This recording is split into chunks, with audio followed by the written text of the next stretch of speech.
Here we go, chat. The Arena's Greatest.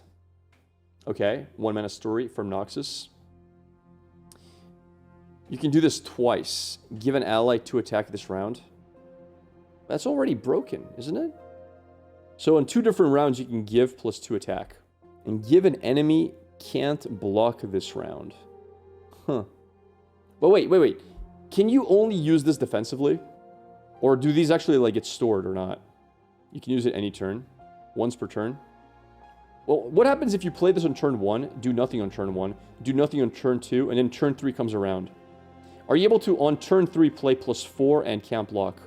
But can you use all 3 once they've storied up? Because from my understanding, this is on turn 1, this is on turn 2, this is on turn 3. I think not. Are you sure? You have to use the 3 different turns. Okay. So it's a little bit harder to play with. And if that's the case, you probably can't do this on turn 3, can't block, because, well, you still have to use the other ones first, right? That's super clunky. Yeah, that's very clunky to do. So, playing this turn 1 is kind of weird. If you're playing aggro, I mean, you can actually play this on turn 1 on the opponent's turn, if you're not attacking on odds. So, turn 1 you play this, turn 2 you play 2 1-drops and plus 2 attack.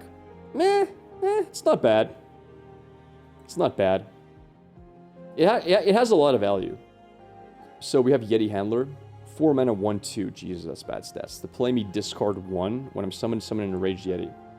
So this summons a 5/5. I don't know, chat. No Yeti subtype because this is not a Yeti. This is the Yeti Handler. It's this guy right here. That's the Yeti it summons. You still have to discard 1 to play it, which is a little bit awkward too. I don't know about this, man. I'm not sold. Unless you want to play discard. Like, maybe you can play this in Jinx.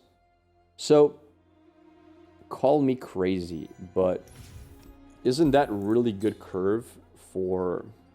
Well, actually, no, it's not. This is a 4 cost as well. I was thinking curving out into crowd favor, but not really.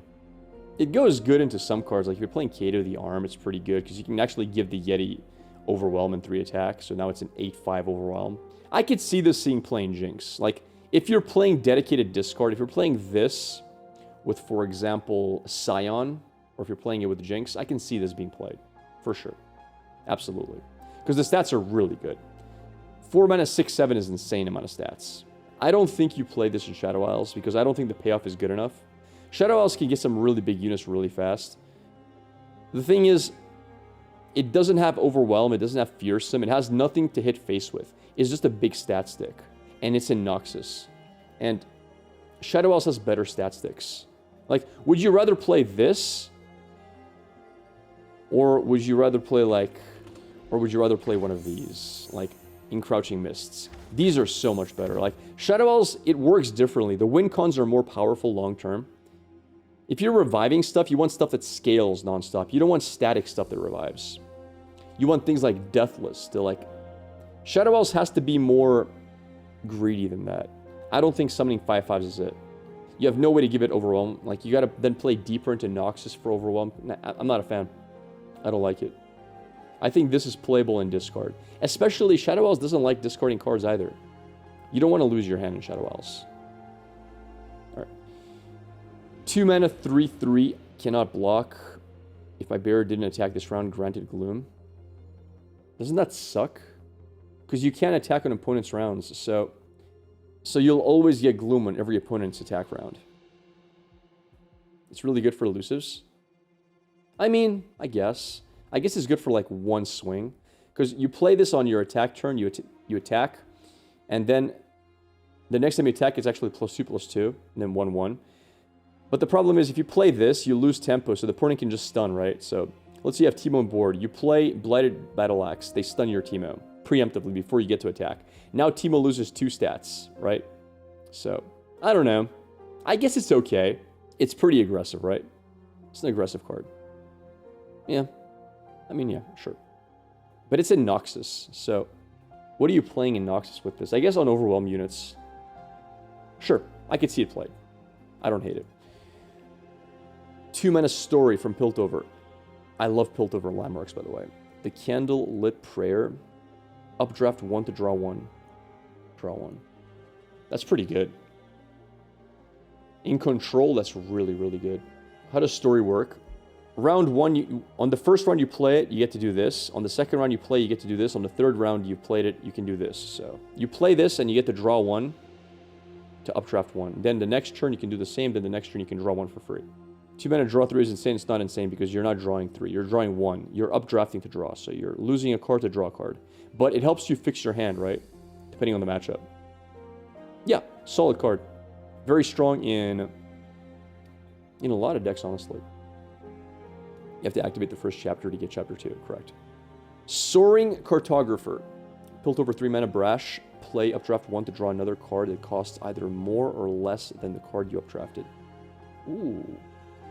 That's not bad. Alright, hear me out. This is very interesting, and I'll tell you why. Because 3 mana is a very nice cutoff spot for... Oh my god. Okay. Alright, hear me out. You make a deck where every card costs 3 or less, and your win con is simple. You can tutor Glorious Evolution at any point you want. Anytime you want. So you only have to play 1 Glorious Evolution.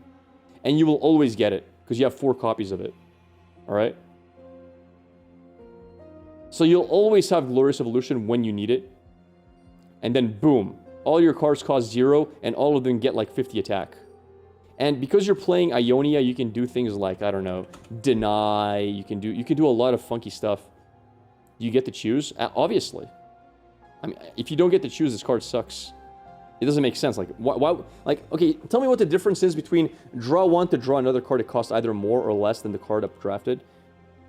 It's almost the same thing as updraft 1, right? You have to be able to choose. I'm pretty sure you choose. Otherwise, like, why would they go through the effort of printing this card if you could just make it play updraft 1? Can't do the same card? I mean, yeah. Yeah, so I'm pretty sure you choose it. In that case, you can... I mean, I'm not saying this is the deck you're going to build, but there are some spicy ideas you can come up with. Because being able to tutor is so strong. And 3 mana is enough. You can definitely make a deck where every card costs 3 or less. So, awesome card. You can also... I mean, would you make a deck that costs 3 or more? What's the point of tutoring a really cheap card? There is none. There is no point. Still, very, very cool. But yeah, there actually are ways to play this with 3 or more. I just thought of a few ways to do it as well. Yeah, Wildfire is one for sure. Go Hard is another one for sure. I agree with that. There's also, like, I mean, I don't think it's being rotated, but you could tutor Stress Testing, right? You just play 1 copy of Stress Testing, and you play like 3 copies of Treasure Trash, right? I mean, there's stuff you can do. There's a lot of cool ways to play around with it, but whatever. All right, next card. Mutation. 8 mana epic. It must suck. There's no way this is good. Pick an allied follower. Summon 2 hungry Owlcats. Then transform allies into exact copies of the chosen ally. That seems really strong at first. Is it though? Yeah, it seems really interesting. I think you have to play this with Ionia to give protection to the card. It is risky, yeah. I think you have to play with Ionia. Now here's a question. Now here's something to really think about. Is there any crazy 4-drop you can play this on? Why is that important? Because you can curve this 4 into 5, right? That's important. Is it follower or is it ally? So you can't do it on champions. And it's not a summon. You can't play it on summon effects. That's kind of... Wait. Okay, wait. Yo, wait. What about this? Yo, chat. That's interesting. Oh, wait, does that work? You have a full board. I mean, is it strong enough? You'll have 6 blade-bound berserkers. Is that really strong or not? Do you want 6 of these? What do you do if you have 6 of these? Board full of 3/4s. Yeah, but then next turn you give every like, chat. You're not seeing the value. Next turn, you play a stance on one of them, and they all get +2 and overwhelm, right? You'll have 5. No, because you have to play another unit. You play like, okay, listen. Let me explain. You play on turn 2, Vulpine Wanderer, right?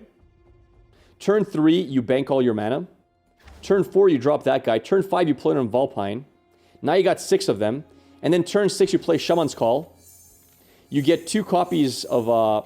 you give every one of them gets +2/+2 and +2/0 overwhelm.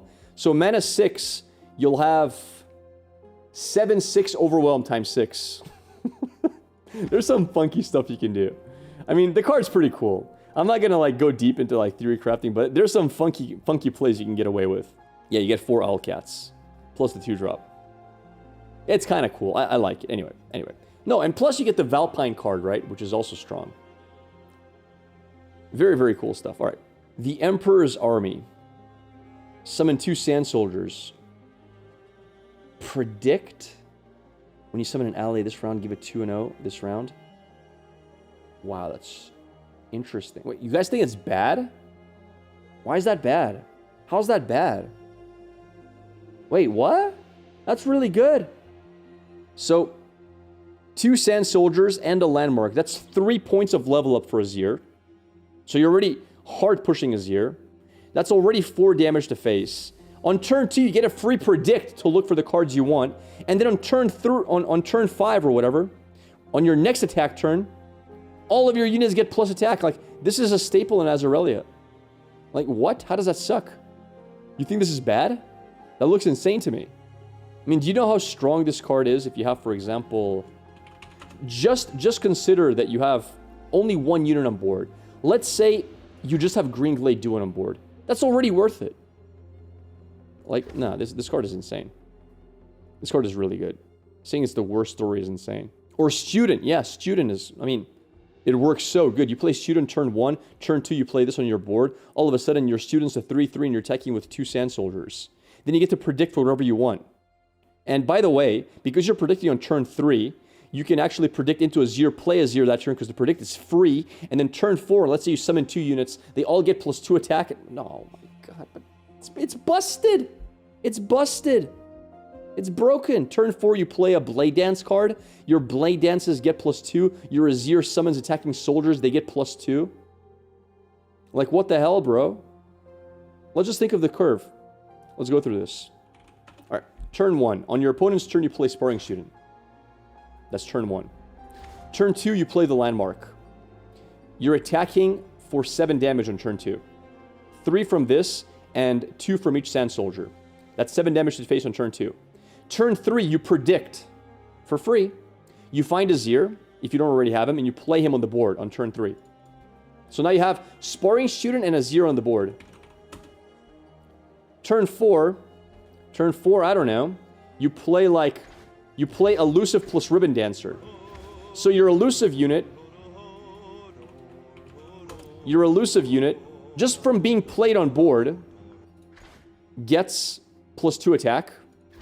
Oh man, oh, this is so broken, dude. So it becomes a 3/1, sorry, a 4/1. What? Jeez, it becomes a 4/1 base stats.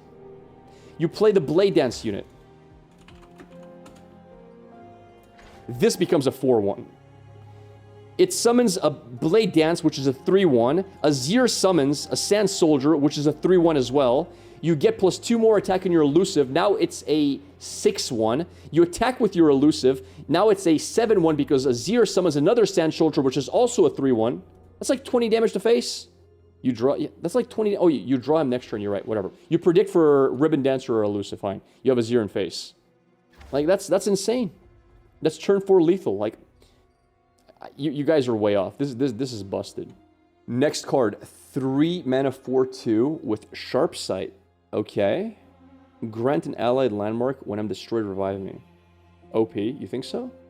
You think this is OP? Sundisk? No, it's not OP on Sundisk. It's bad on Sundisk. Because Sundisk is not going to keep its countdown, is it? Sundisk countdown refreshes. This is better on other stuff. It's definitely cool in Talia. Frozen Thrall. You want something with low countdowns. Maybe Zareth. Like, stuff that you want to destroy your own landmarks, maybe. Zillion could be kind of cool as well, yeah. This is cool in Zillion. Sharpsight blocks elusives, yes, correct. I mean, it's a very good card. Absolutely. There's definitely, I mean, I'm not going to go deep into this, but it's a very good card. It's very versatile. It works on stories as well, correct? Yes. So it can combo with a story. Alright, next card. 3 mana. This looks good. You know how I know this looks good? It's a rare. It costs 3 mana and it's burst. There's no way this is bad. Pick one of 3 champions that start in your deck and draw it. It's pretty expensive. That is expensive. Better Entreat. I think Entreat is not necessarily worse. Entreat is 2 mana. 3 mana is very expensive. Yeah, it is Shuriman Entreat. Maybe Fiora. This actually curves really well into Fiora as well. Because mana 3, you play this, and then mana 4, you play Fiora. Because you got to realize, both Entreat and there's no tutors in Standard for Fiora, and Fiora just got rotated back. So this is the only tutor for Fiora at the moment. Choose the champion. I know. Well, you're always going to choose Fiora. I'm just saying. All those pots look like 4 Shurima champions. You going solo Fiora isn't better to play it in Freljord? Because isn't Entreat rotated? Am I crazy here? That's what I'm saying. Although this also makes it you can play other champions in a Fiora deck. That's kind of cool. So you don't have to play Mono Fiora, because you could still summon her. You play 4 Fioras and 4 other champions. So that's kind of cool as well. Alright. Existential Dread, 4 mana, Shadow Isle, slow, grant enemies Gloom. We've seen this, right? Pretty sure we've seen this already, talked about it. 2 mana story. The Iron Conquest. Pick an allied follower. Create an ephemeral copy of it in hand with +1/+1. Create the strongest dead allied follower and grant it ephemeral. Revive. Ah, this just looks busted, dude. That looks so strong. Holy crap. I wish Undying wasn't rotated. I would actually consider this just for printing Undyings for free. But yeah, probably elusives. Really good on Viego as well. Like, this works extremely well with Viego. Yeah, I'm not even going to talk about it. It's just busted. Yordle, 6 mana, 5/3. Grim. Fearsome. Play. Grant a unit 4 Gloom. We've already seen this. Story. 4 mana. Epic. Shadow Isles. Kill a unit with a total power and health 5 or less. Okay. Okay, oh, it's a total of power and health. So this plus this is 5 or less. So a 2/3, for example, you can kill for free. You can kill a 2/3. Rip half the champs in the game? No, I think it's... Unless it says 5/5, you can kill. I'm not sure what this means. Total power and health. I think you can kill a 3/2 or a 2/3 or a 4/1. I think you can't kill a 3/3. Same wording as Quietus. Got it, yeah. 2. Drain the enemy nexus 2. Okay. Summon an exact copy of an ally. It's ephemeral and 1/1. Okay, Rekiller was rotated though. Like, they rotated all the best summon ones. A lot of things were rotated. So it's weaker than it would first seem, because this is insane. You curve this out, right? Like, you play this on mana 4, and then you have Rekiller on board by 7. Undying. It's cool. I can see myself playing this. Sure. Whenever... Okay, 6 mana, 5/4 Shadow Isles. Whenever a non-tentacle ally dies, or Last Breath, spawn 2. It's not bad. I probably wouldn't play it. I think 6 is a little bit expensive. But you have a lot of things like... You have a lot of units that you self-kill with, like, glimpses and stuff. And, like, summoning a 2/2 every time is... I mean, it's kind of value, but I still think it's very clunky. Very easy to remove. 6 mana... Although, if you do kill this when you play it, you do spawn 2 on Last Breath as well, so it's not that horrible. Like, it's a 7/6 for 6, like... And it gets more value into... maybe playable. We've seen Vex. Grant me 2 spirit once you've completed a story. I'm not sure. He's not bad. He's not bad at all. I could see it seeing play. Sure. We've already seen this. Grant me spirit or grant an enemy unit gloom. I think this is bad. Am I wrong? I don't like this card. Maybe in a Yordle deck. It's flexible. Yeah, I'm still not a fan. Not worth the cost. 4 mana, 3/4. Round start boost me. We've seen this. Seen it. So grant an ally gloom for 2 mana. And then grant an ally... Grant a unit gloom and then grant... I've already seen this, right? Story. 3 mana. Pick an ally, then pick one of 3 followers that cost 1 or more to transform into. That cost 1 more. Okay. That's interesting. Ooh. Ooh, that's really interesting. Wow, that's super cool. Pick an ally, then pick one of... Oh my god. So here's a really cool thing. You can keep doing this on the same ally if you need to. That's really, really cool. This has potential. You can play it on units that are very understated that have summon effects. And then just play them into just like chunkier units. I like it. Okay. Monstrous Eruption, 3 mana. Grow an ally's power or health to 5 this round.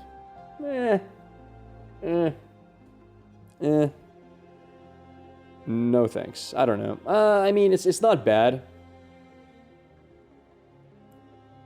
Shadow.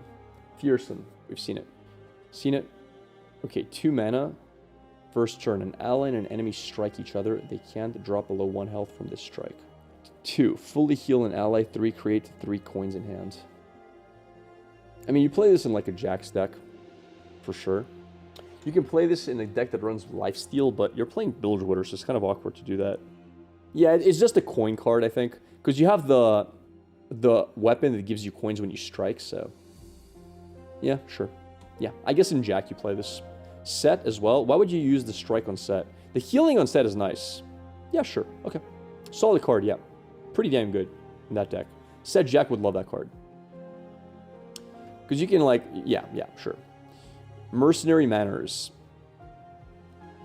Slow. Steal an enemy follower 3 or less health this round. Is that the wording? The steal? Is steal the wording that's on the Shadow Isle card? Does possession say steal? Yeah, it is. Interesting.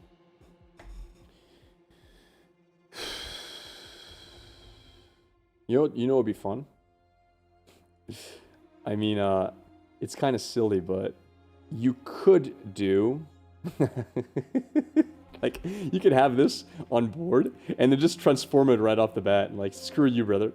Mine now, yoink, you know? Like, it's kind of cool. Like, there's some cool things you can do. But anyway, it's a cool combo. I think transforming it should remove the tag that the opponent can have it. I don't know. I don't know if that works or not. If it does, it's kind of cool. 5-Punch Pablo can basically drop basically anything to 3 or less. True. True. Alright. Eager Dedicant. 1 mana 0/1 Brash. I have 1 for each card you've drawn this round. That's not bad, right? It's not horrible. You say bleh? Really? I don't know, man. I don't know. You guys underestimate how strong Brash is. Brash is hard to deal with early. I think this can fit in a Talia deck. No, not Talia. What is her name? Yeah, Neela, sorry. I think this fits in a Neela deck really decently. Because you're going to be playing with Slipstreams. That can be like a 6/1. Like, that's a hard hitter, dude. I don't know. You play that with Piltover. I think you can play this. I think this is playable. Because this is minimum a 1/0. It doesn't say for every card I've seen you draw this round. It says for every card you've drawn. So, turn 1, this is a 1 mana 1/1. It's never 0 attack. Am I wrong? So, this is not a 0 attack unit. This is 1 minimum. 1 HP is so bad. It's a 1-drop. I think this is viable. I think it's playable. 2 mana 2/2. Demacia, support. Give my supported ally all of my positive keywords and their stacks this round. Wait, so if something has like 2 spirit, it just doubles the spirit? Is that what it says? Oh, no. He has to have the stacks himself. Never mind. So if this has 2 spirit, he gives 2 spirit. How do you give this keywords? Nah, I don't like it. I'm not a fan. Yeah, I know. And like, you gotta like super heavy invest into it. And then if you like super heavily invest into it, people will just remove it. And like, I don't know. Too much setup. I agree. It's a horrible top deck, for example. Incandescence, boost all allies. That can work. That can be pretty strong. The reason it's really good is because that's fast. You can do this as a very strong combat trick with Lux. If you're playing a Lux deck, boost all units. All units, true, true. It's bad for the mirror, I guess, sort of, but yeah, this could be solid. Being able to do this fast speed is kind of insane. I like this card. I think it's very playable. I've seen this. Seen it. We've already talked about that card. What's wrong with me, chat? We've already talked about it. These are the Lux cards, right? Or I don't think I've seen this, though. The Petricite Hall. An ally captures a unit. Okay. Curse your opponent with suppression. Okay. Obliterate all cards captured by allies. The thing is, it's slow speed, right? So you can deny all of this, but unbench the Kench. I don't even think this is a Tom Kench card. Maybe it is, yeah. Actually, it probably is, but Tom Kench doesn't like Demacia. Yeah, it's a really good card. It's really good because, mostly because of the curse, you're putting suppression. So this actually costs 2 mana. It's a little bit slow, but it costs 2 mana. Yeah, it's pretty dang good. I like it. Pretty cool. You can deny. It's slow speed, yeah, that's the problem. But still pretty high value. Just the curse part is really cool. Alright. Rising Light, boost all units 3 times. Eh, maybe. Maybe. You skip the card. I already talked about this card, haven't I? This card is actually really interesting as well. This card is actually pretty strong. All right. I mean, maybe good. Maybe. Dreamlight Alina. When I'm summoned, summon 5 Spritelings for... No, I've already seen this. Boost 2 allies and they strike an enemy one after another. Seen it? Forgotten Artifact. I don't think I've seen this. Summon a Sandstone Charger, then give your allies Challenger this round. Really bad? Wait, why? Trash? I think this is probably good. Really? High cost? Yeah, but you get to burst speed open attack with a 5-2 Challenger. Like, you have a burst speed, summon a 5-2 Challenger, and you get to give everybody else Challenger. That's kind of spicy, man. Summon burst speed is really good. Giving everybody Challenger is pretty dang good. It's like, this is basically Jarvan in spell form, right? You basically just summon Jarvan on the board, and you give everybody else Challenger. It's not as good as Jarvan, but it's also spell mana, and it's... I don't know. What are Sandstone Chargers doing in Demacia? Challengering. I like it. I think this is viable. You could play this in something weird, like even a Viego deck would be kind of spicy. I don't know, man. I think this is solid. The Poro Parade.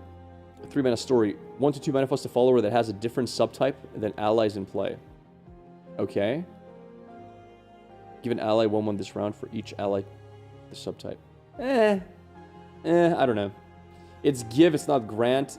I mean, it draws you 2 cards, right? And then it's a buff.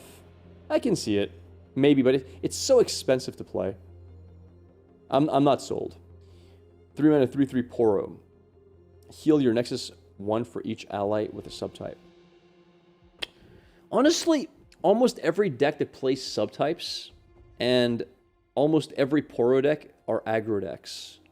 I mean, yeah, on a Nico deck, hey, 3 mana 3/3 heal for 4. It's pretty good, but Nico's trying to finish the game fast. Like, Nico doesn't need healing. Like, they're aggro to mid-range speed. They're not control decks. It's a Nico heal card. Yeah, but does Nico need healing? I mean, it's strong. I would play it in a Nico deck.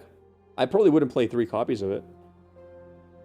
Because I think usually Nico doesn't... In a very aggro meta, if the meta's very aggro, where Nico can't aggro down like a Jinx discard, yeah, this is very strong. Like, if Nico is unable to beat Jinx discard, yeah, this card literally breaks it. So it's a good tech card. You play this in a very, very specific metas if you're playing like Nico. And you can play it in Poros as well, because this doesn't say different subtypes. So, same thing, in a Poro deck, you might play this if it's a very aggro meta. Sure. It's a tech card. Tavern Keeper is better than this. This high roll is harder than Tavern Keeper, depending on what you're playing. It can heal you for 6 very consistently. Alright. Glacial Fell. Slow 3 mana.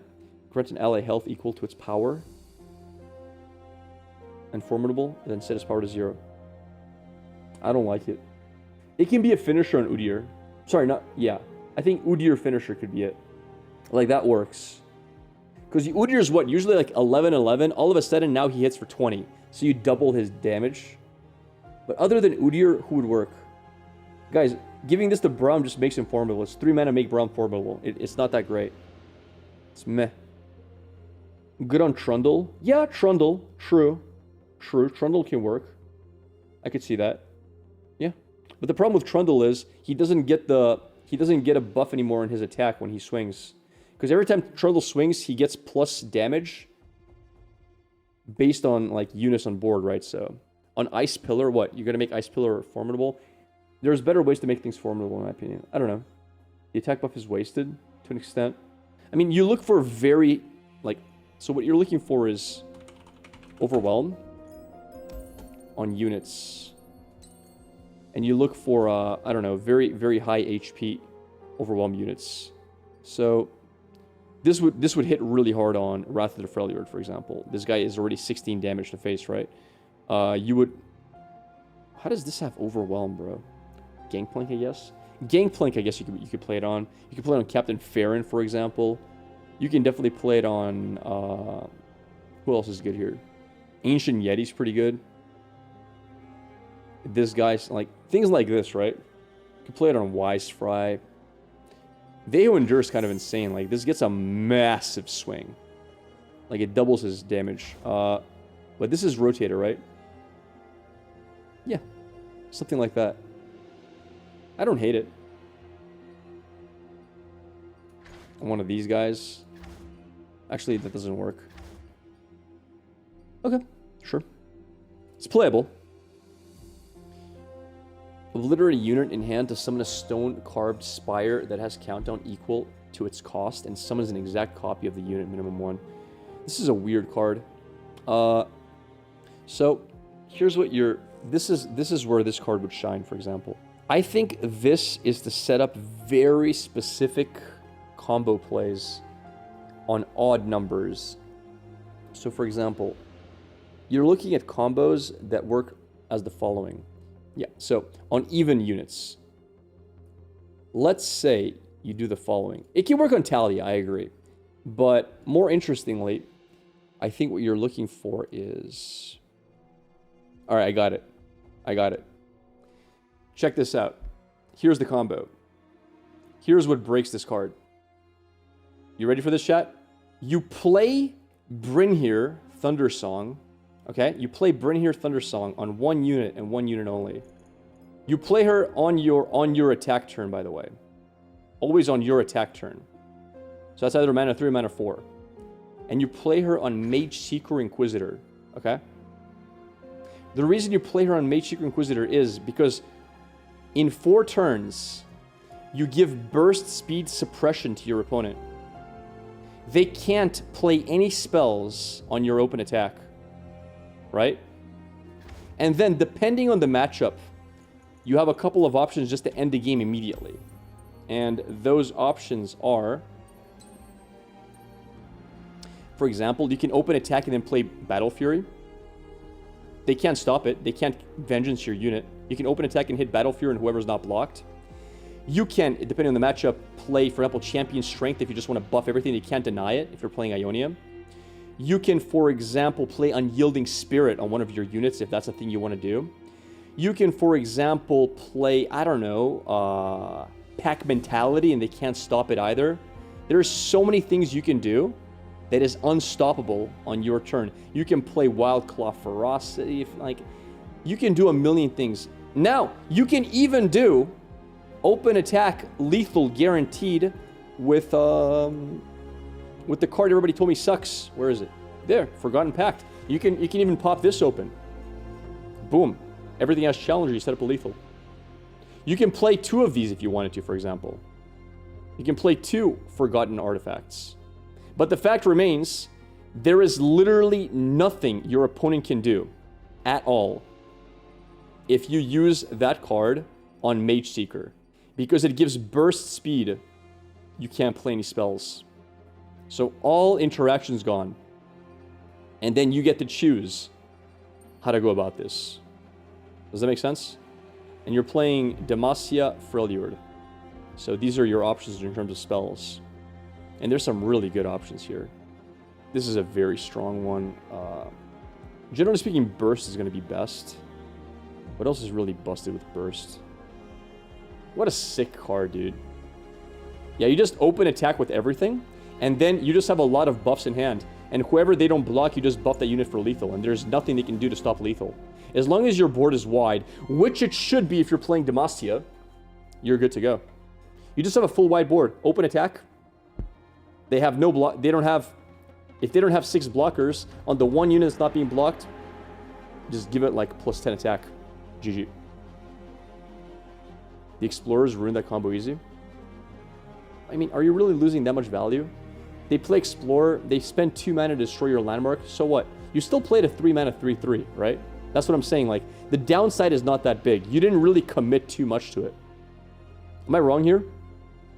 I don't think so. You still play 3 mana 3/3. Yeah, sure, they ruin your combo, but so what? Like, they spend 2 mana to do that. You spend 0 mana for this. I mean, you had to discard a card, but whatever. Anyway, very cool.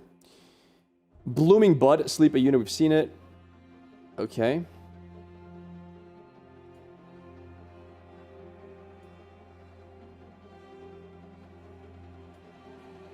Wait, what is this? The Rootbound Path. 1 to 2, draw 1. 3, reduce the cost of cards in your hand by 1 this round.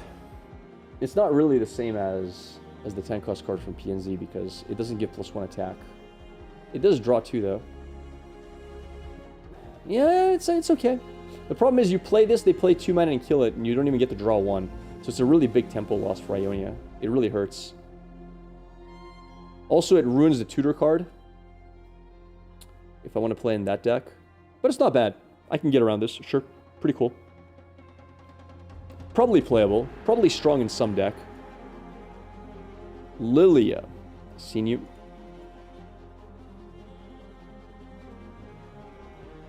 Random summon, draw 1.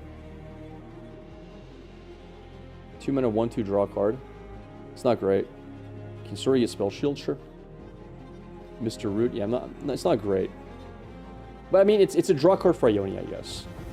2/1 would be better stats. Seen these, seen this.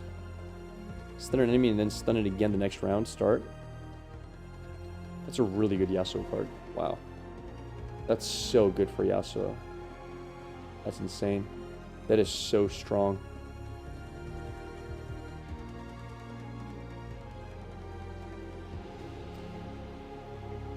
One to 2 to activate, discard 1, invoke.